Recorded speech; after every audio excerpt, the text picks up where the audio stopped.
우리에게 주신 하나님 말씀은 욥기 38장 1절부터 33절의 말씀입니다.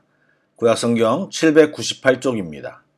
욥기 38장 1절부터 33절의 말씀을 드라마 바이블로 낭독합니다. 제 38장. 그때 여호와께서 폭풍 가운데에서 욥에게 말씀하여 이르시되, 무지한 말로 생각을 어둡게 하는 자가 누구냐? 너는 대장부처럼 허리를 묶고 내가 네게 묻는 것을 대답할지니라. 내가 땅에 기초를 놓을 때 네가 어디 있었느냐? 네가 깨달아 알았거든 말할지니라. 누가 그것의 도량법을 정하였는지, 누가 그 줄을 그것의 위에 띄웠는지 네가 아느냐? 그것의 주추는 무엇 위에 세웠으며 그 모퉁이 돌을 누가 놓았느냐? 그때 새벽 별들이 기뻐 노래하며 하나님의 아들들이 다 기뻐 소리를 질렀느니라. 바다가 그 모태에서 터져 나올 때 문으로 그것을 가둔 자가 누구냐? 그때 내가 구름으로 그 옷을 만들고 흑암으로 그 강보를 만들고 한계를 정하여 문빗장을 지르고 이르기를, 내가 여기까지 오고 더 넘어가지 못하리니 내 높은 파도가 여기서 그칠지니라 하였노라. 네가 너희 날에 아침에게 명령하였느냐? 새벽에게 그 자리를 일러주었느냐? 그것으로 땅끝을 붙잡고 악한 자들을 그 땅에서 떨쳐버린 일이 있었느냐? 땅이 변하여 진흙에 인친 것 같이 되었고 그들은 옷같이 나타나되 악인에게는 그 빛이 차단되고 그들의 높이 든 팔이 꺾이느니라. 네가 바다의 샘에 들어갔었느냐? 깊은 물 밑으로 걸어다녀 보았느냐? 사망의 문이 네게 나타났느냐? 사망의 그늘진 문을 네가 보았느냐? 땅의 너비를 네가 측량할 수 있느냐? 네가 그 모든 것들을 다 알거든 말할지니라. 어느 것이 광명이 있는 곳으로 가는 길이냐? 어느 것이 흑암이 있는 곳으로 가는 길이냐? 너는 그의 지경으로 그를 데려갈 수 있느냐? 그의 집으로 가는 길을 알고 있느냐? 네가 아마도 알리라. 네가 그때 태어났으리니 너의 횟수가 많음이니라.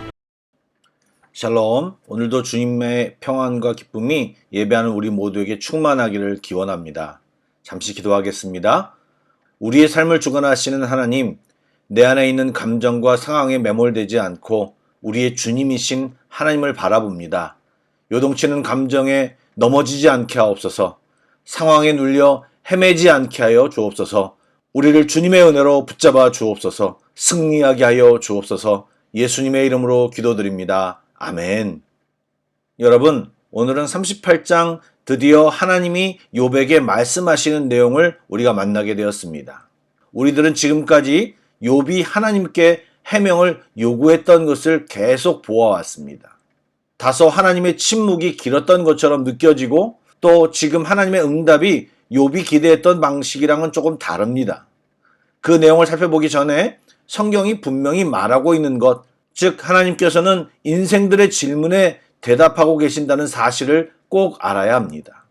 우리는 삶 속에서 욥과 같이 하나님께 여러 가지를 똑같이 질문하지만 욥처럼 하나님의 답변을 제대로 듣지 못하고 포기하는 저희들의 모습을 발견합니다.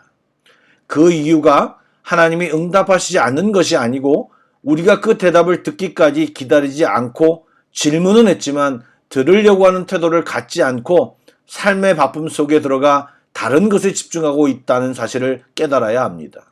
그렇기 때문에 우리가 듣지 못하고 들어도 깨닫지 못하는 것입니다. 하나님은 우리가 생각하는 것보다 우리에게 말씀하시기를 즐겨 하십니다.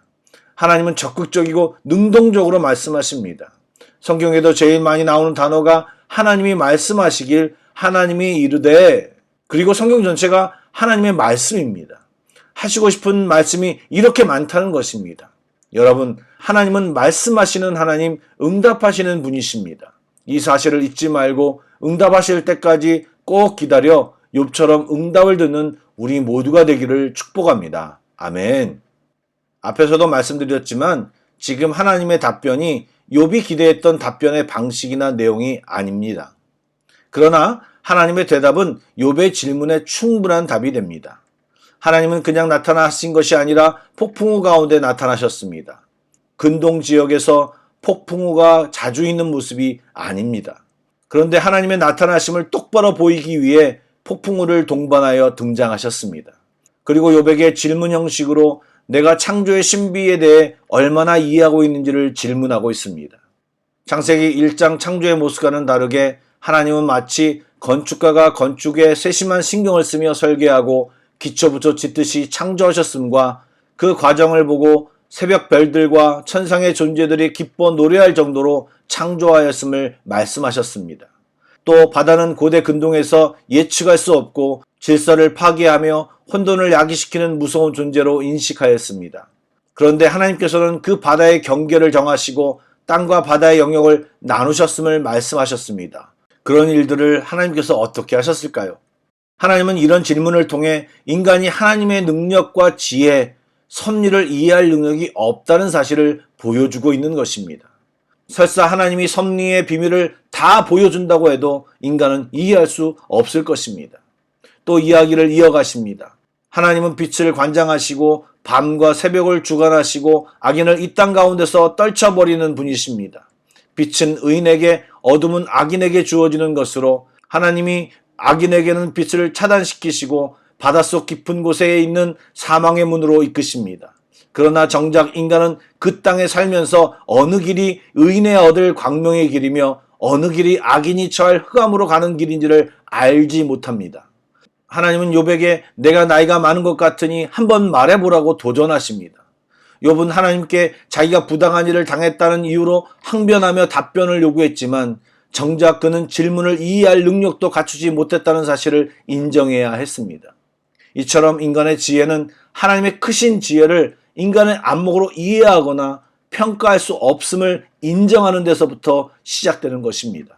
지금까지 세 친구와 욥 그리고 엘리후까지 자기들이 뭔가를 경험했고 뭔가를 알고 있다고 경쟁하듯이 이야기하고 논쟁했지만 하나님이 경영하시는 거대한 세상 속에서 자신들이 어떤 위치를 갖고 있는지조차 알지 못한 채 하나님이 자기들만 돌봐주셔야 한다고 생각하는 존재들인 것입니다. 장님들이 코끼리를 만지는 이야기처럼 하나님의 거대한 세상의 일부를 경험하고 살면서 전부를 알고 판단할 수 있는 존재처럼 떠버리고 있음을 보여주는 장면인 것입니다. 이제 하나님의 말씀이 이어지겠지만 하나님의 크심 그리고 우리의 작음을 제대로 아는 것부터 인정해야 하는 것입니다. 저는 축구 경기를 보는 것을 굉장히 좋아합니다. 많이 아시겠지만 최근 영국 프리미어 리그에서 손흥민 선수가 굉장히 활약을 잘하고 있습니다. 영국인들이 축구 종주국이라 자부하기 때문에 외국인인 손흥민 선수에게 칭찬을 많이 하지 않지만 그래도 손흥민 선수를 최정상급 선수라고 말하는 데는 주저하지 않습니다. 그런데 여러분, 그런 손흥민 선수도 매 게임마다 골을 넣지 않습니다. 또한 슛할 때마다 골을 넣는 것이 아닙니다. 미스도 많이 하고 어이없이 허공에다 볼을 차기도 합니다. 그럼에도 그가 최정상급 선수라고 추앙받는 것은 다른 선수들과 비교해서 손색이 없기 때문입니다. 맞습니다. 우리는 이렇게 우리끼리 비교하며 전문가라고 최정상급이라고 최고라고 이야기하는 것입니다. 우리의 비교 대상은 인간입니다. 진짜 도토리 키재기인 것입니다. 조금 안다고 하나님에 대해 다 알 거라고 그분의 마음과 뜻을 다 짐작하는 듯이 이야기하는 것은 정말 교만하고 어리석은 것입니다. 우리는 하나님에 대해 하나님이 알려주신 것만큼 성경에 쓰여진 만큼만 알아도 정말 많이 아는 것입니다. 우리가 만든 기준으로 사람들에게 들이대던 기준으로 하나님께 들이대는 것은 어리석은 행동이고 절대로 제대로 된 판단을 할 수 없는 것입니다. 바다나 빛, 어둠의 경계뿐만 아니라 우리의 한계를 정하신 분이 우리 하나님이심을 똑똑히 알아야 하는 것입니다. 또 잘 생각해 보면 하나님이 우리가 판단할 수 있고 가늠할 수 있는 수준이라면 우리는 그분을 신으로 모실 필요가 없는 것입니다. 우리 하나님은 인간 상상으로도 표현할 수 없는 진정으로 초월적인 하나님이십니다. 더 놀라운 것은 그 초월적인 하나님이 우리의 하나님이시고 우리를 인도하시는 하나님이라는 것임을 알아야 합니다. 사랑하는 여러분, 교만을 버리고 하나님 앞에서 긍휼을 구하고 겸손히 하나님이 정하신 자리를 알고 그것에서 순종하며 살아가는 사람이 가장 지혜로운 사람인 것입니다. 아멘. 기도하겠습니다. 사랑의 하나님, 오늘 예배하는 모두가 하나님께서 우리의 기도에 응답하시는 하나님이심을 알게 하시고 그것을 경험하고 주님과 친밀한 자녀들이 다 되게 하여 주옵소서.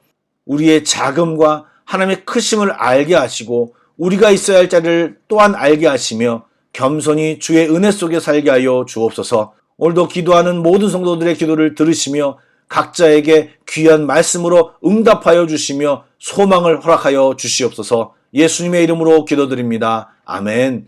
계속해서 찬양곡을 묵상하시고 합심기도와 개인기도로 나아가겠습니다.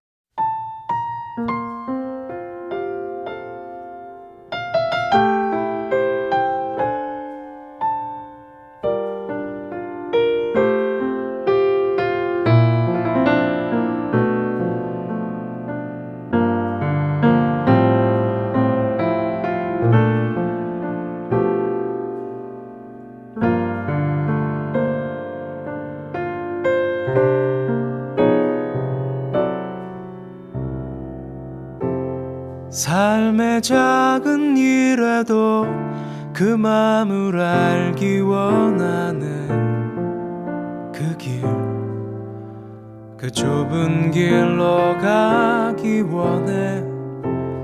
나의 자금을 알고 그분의 크심을 알며 소망, 그 깊은 길로 가기 원하네.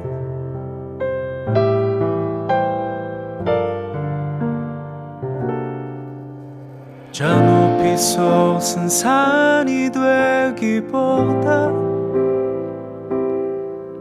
여기 오름직한 동산이 되길, 내가 아는 길만 비추기보다는 누군가의 길을 비춰준다면, 내가 노래하듯이 또 내가 얘기하듯이 살길, 난 그렇게 죽기 원하네.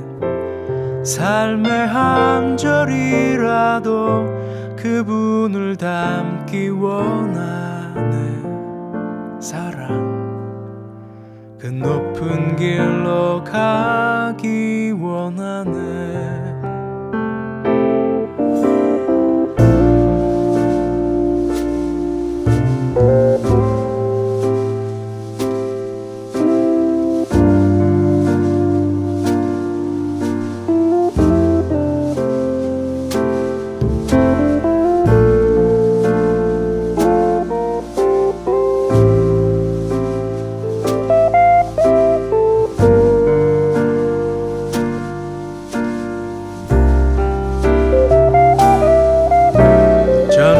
솟은 산이 되기보다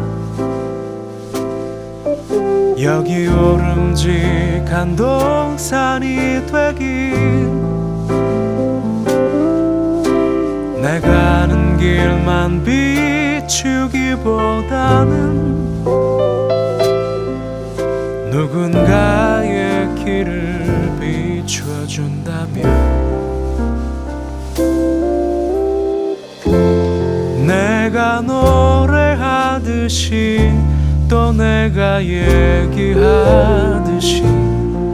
살길, 난 그렇게 죽기 원하네. 삶의 한 절이라도 그분을 닮기 원하네. 사랑, 그 좁은 길로 가기 원하네. 그 깊은 길로 가기 원하네.